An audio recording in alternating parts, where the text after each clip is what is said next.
श्रीमद्भगवद्गीता पाठारंभ। ओं भगवते वासुदेवाय नमः। ओं अखंडमंडलाकारं व्याप्तं येन चराचरं तत्पदं दर्शितं येन तस्मै श्रीगुरवे नमः।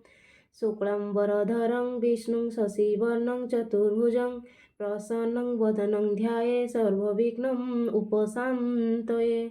नारायणं नमस्कृत्यं नरं चैव नरोत्तमं देवी सरस्वती व्यासं ततो जयम् उदीरयेत्। व्यासं वसिष्ठनप्तारं शक्ते पौत्रमकल्मषं पराशरात्मजं वन्दे सुखतातं तपोनिधिं। व्यासाय विष्णुरूपाय व्यासरूपाय विष्णवे नमो वै ब्रह्मविद्महे वसिष्ठाय नमो नमः। चतुर्वदन ब्रह्मा दिव्याहु परहरि आभालोचन शम्भुर्भगवान् बादरायण। नवमोऽध्याय राजगृहयोगः। श्रीभगवान् उवाच जेणु अशेष दर्शितु हि तेणु कहिबि तते मुहि। सत्य ज्ञान तत्व विज्ञान ए अति गुप्त आख्यान। ध्याने चित्तकु शुद्धि करी संपूर्ण अज्ञान न हरि। ज्ञान जाहुओई प्रकाश समूले काम करे नाश। ज्ञान जे मुक्तिर कारण भव बंधन तरे जन। संसारे जेते विद्या अछि अज्ञान न पारंती लेछि। आत्मा ज्ञाने अज्ञान नाश सबहु श्रेष्ठ से अवश्य। ए ज्ञान अति गोपनीय पवित्र उत्तम अव्यय। यज्ञरे धन दरकार तपरे कष्ट कुस्युकार। धनादि जेहु लोड़ा नाही परम आत्मा ज्ञान सेहि। ए धर्म पूर्ण सुख लब्ध अटे प्रत्यक्ष फलप्रद। गर्व दंभादि तम गुणी कामी जे चित रजगुणी। देव वचने मोह केहि के जोग यज्ञादि करहि। के चित दिए कुकर्मरे संसारे भ्रमे निरंतरे। मरण पूर्व भव पथे मते न पान्ति कदाचिते। अव्यक्त स्वरूपरे मुहि जगते व्यापी रहिछई। सर्वभूते मो देहे बास मुतहीन करे निवास। कुंडले मूर्ति यथा थाई सतात लिप्त न हुई। एणु अभंग अटे मोहि आकाश परि प्रकटई। अव्यक्त अटे मो शरीर इंद्रियंकर अगोचर। ए चराचर भूतगण नाहांति मो अंगरे जान। मो ऐसी शक्ति असंभव संभव करई पार्थिव। सर्व करई करुथाई अंतरे निर्लिप्तरे थाई। जलकु स्थल मेरु रेणु ब्रजकु तृण करे जेणु। एपरि समर्थ बहई काहार स्पर्श जेनु होई। पद्मपत्रे जल परी संसारे क्रीड़ा जे मोहरी। तेणु मु जनक अटई मो आत्मा लिप्त नहे काहि। जेपरि गतिशील बात आकाशे कले अवस्थित। आकाशे से लिप्त नुहई आकाश तहि न लिप्तई। जेपरि सर्वभूतगण मो देहे थांति हे अर्जुन। लिप्त नुहंति मो शरीरे मु लिप्त नुहई तहिरे। दुर्जय देह मोर शून्य भक्ति भावरे मु बंधन। त्रिगुण माया जे मोहर जात कराई चराचर। जुग क्षयरे लय तहि जुगारंभे तहि जन्मई। एणु उत्पत्ति स्थिति जये ନିର୍ଲିପ୍ତ ମୁହିଁ କାଳତ୍ରୟେ।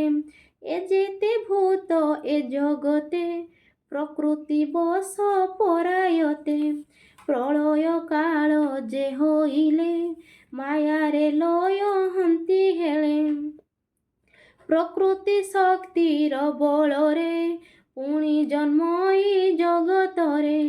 ଆପଣା କୃତ କର୍ମ ନେଇ ଭୂତ ଯେ ଭବେ ଜନ୍ମ ହୋଇ।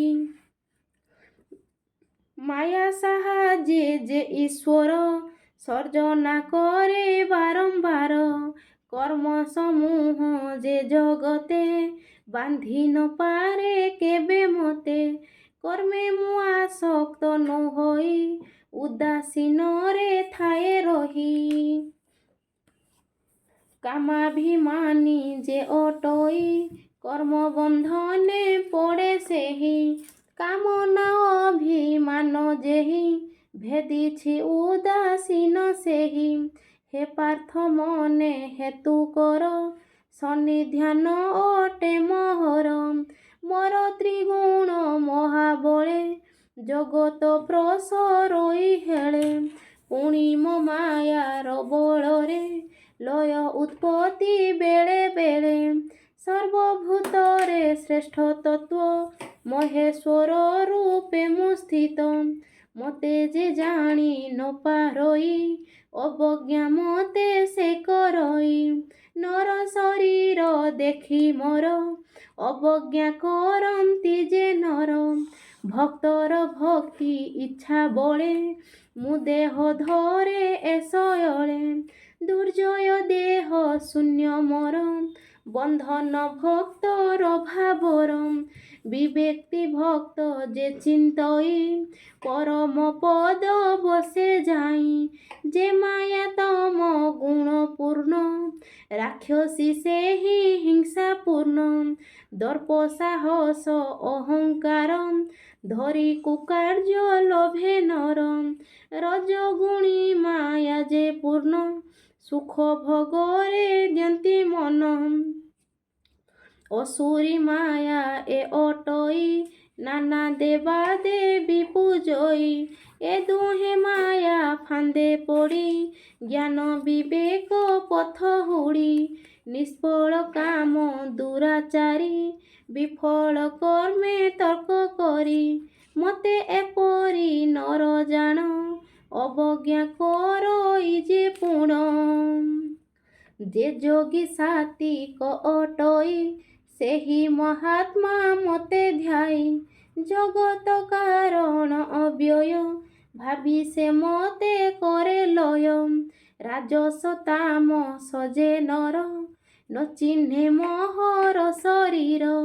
ଯେତେ ମହତ ଜନମାନେ ଇନ୍ଦ୍ରିୟ ଜିଣି ଦୃଢ଼ ମନେ। ନବୋଧା ଭକ୍ତି ମୋର ଯେହି ଧରି ମୋତେ ଭଜନ୍ତି ସ୍ନେହୀ। ଶ୍ରବଣ କୀର୍ତ୍ତନ ସ୍ମରଣ ଅର୍ଚ୍ଚନ ଚରଣ ସେବନ। ବନ୍ଦନ ପରିଚାରପଣ ବନ୍ଧୁତା ଆତ୍ମା ନିବେଦନ। ଏହି ନବମ ପ୍ରକାରରେ ଯାହା ମନ ଯେ ପଥ ଧରେ। କରିଣ ଜଗରେ ରହନ୍ତି ଭକ୍ତିରେ ମୋତେ ଆରାଧନ୍ତି। କେହି ବା ନବୋଧା ପ୍ରକାର ଭକ୍ତିରୁ ହଇଣ ବାହାର। ଈଶ୍ୱର ସର୍ବ ବ୍ୟାପମାନ ଯଜ୍ଞେ ମୋତେ କରେ ପୂଜନ। କେ ଏକ ଭାବରେ ଭଜଇ ସର୍ବତ୍ର ମୁହିଁ ବ୍ୟାପୀ ଥାଇ।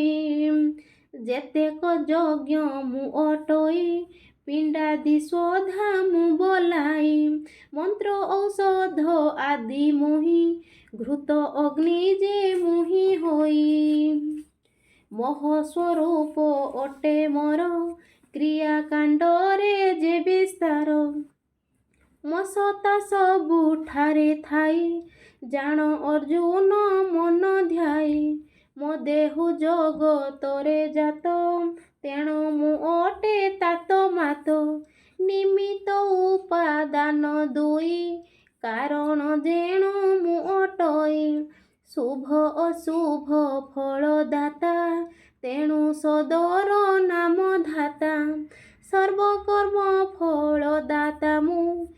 ପିତାମହ ପଦ୍ମଭବ ମୁଁ ପ୍ରଣବ ରୂପ ତ୍ରୟ ଦେବ ମୁହିଁ ଅଟଇ ହେ ଗାଣ୍ଡିବ ମୁଁ ଗତି ଭର୍ତ୍ତା ପ୍ରଭୁ ଦ୍ରଷ୍ଟା ନିବାସ ଶରଣ ମୁଁ ସ୍ରଷ୍ଟା ମୁଁ ପ୍ରଳୟ ସୁହୃଦ ସ୍ଥାନ ଅବ୍ୟୟବାଦ ମୁନିଦାନ ଉତ୍ତାପ ଦାନ କରେ ମୁହିଁ ମୁଁ ଜଳ ସସେ ମେଘ ହୋଇ ମୁହିଁ ତ ଜନମ ମରଣ ମୁଁ ସତ ଅସତ ଅର୍ଜୁନ ସେ ବିଦ୍ୟା ବ୍ରହ୍ମାଣ୍ଡ ସମସ୍ତ ଯଜ୍ଞାଦି କର୍ମରେ ନିର୍ଲିପ୍ତ ଆଦିତ୍ୟ ରୁଦ୍ର ବସୁ ରୂପେ ପୂଜନ୍ତି ପୃଥକ୍ ସ୍ୱରୂପେ ଯାହାର ଯେ କାମନା କରଇ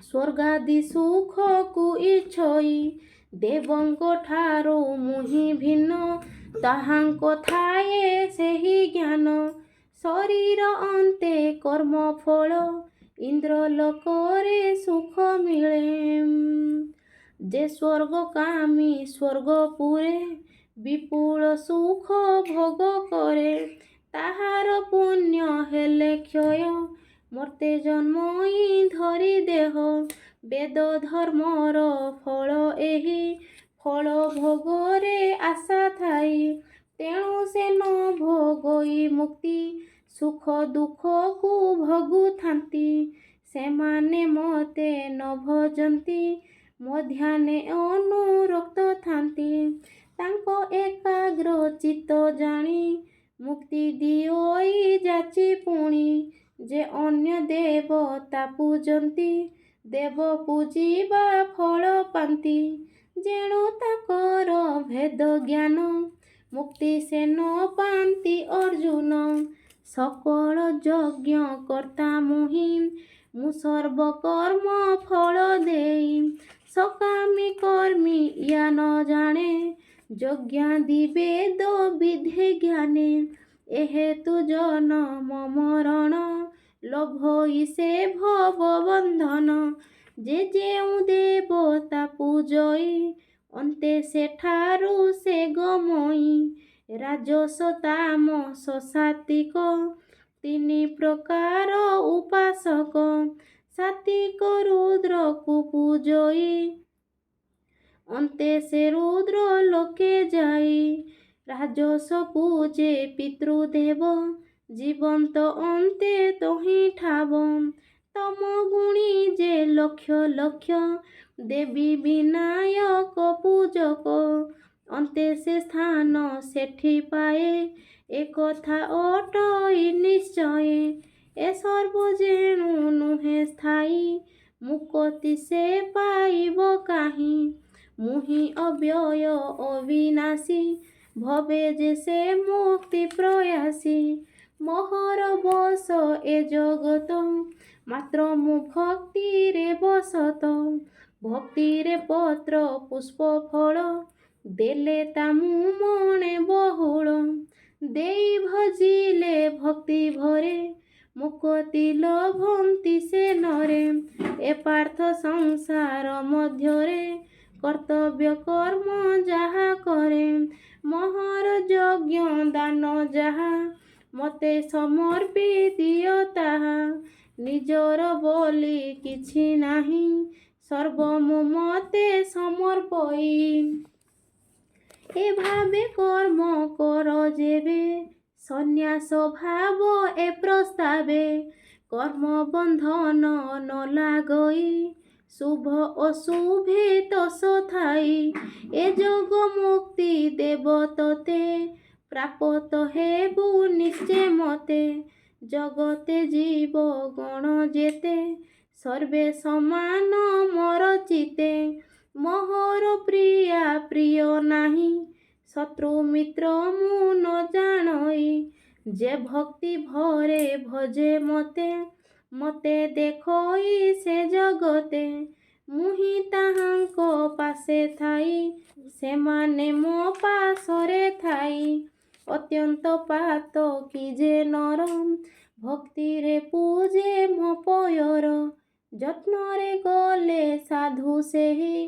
ମୁକତି ତାହାର ହୁଅଇ ମୋର ଭଜନ ପ୍ରଭାବରେ ଧର୍ମାତ୍ମା ସେହି ଏ ସଂସାରେ ନିର୍ମଳ ଶାନ୍ତି ସୁଖ ଭୋଗେ ଅନ୍ତେ ସେ ମଠାରେ ସମ୍ଭବେ ଯେ ମୋର ସେବକ ଅଟଇ ତାର ବିନାଶ କେବେ ନହି ଏ କଥା ଯଥାର୍ଥ ଅର୍ଜୁନ ଏ ପଥେ କର ଧ୍ୟାନ। ବୈଶ୍ୟ ଶୂଦ୍ରାଦି ନୀଚ ଜାତି ସଂସାର ମତେ ଯେ ଅଟନ୍ତି ଏମାନେ ପୁଣି ନାରୀ ଜାତି ମତେ ଭକ୍ତିରେ ଯେ ପୂଜନ୍ତି ମୋ ଭକ୍ତି ବଳେ ମିଳେ ମୁକ୍ତି ଏହା ତୁ ଜାଣ ଭଦ୍ରାପତି।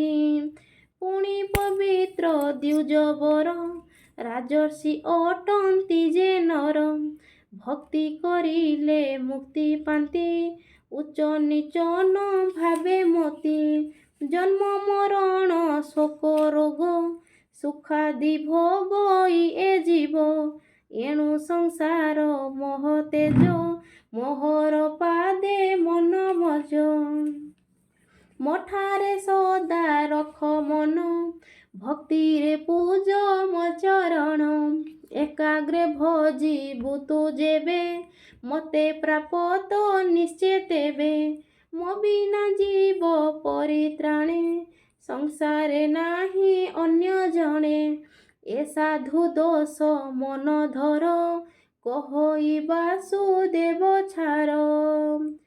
ଇତି ଶ୍ରୀ ମହାଭାରତେ ଶତସାହସ୍ର୍ୟାଂ ସଂହିତାୟାଂ ବୈୟାସିକ୍ୟାଂ ଭୀଷ୍ମ ପର୍ବଣି ଶ୍ରୀମଦ୍ଭଗବଦ୍ଗୀତାସୁ ଉପନିଷତ୍ସୁ ବ୍ରହ୍ମ ବିଦ୍ୟାୟାଂ ଯୋଗଶାସ୍ତ୍ରେ ଶ୍ରୀକୃଷ୍ଣ ଅର୍ଜୁନ ସମ୍ବାଦେ ରାଜଗୁହ୍ୟ ଯୋଗ ନାମ ନବମ ଅଧ୍ୟାୟ।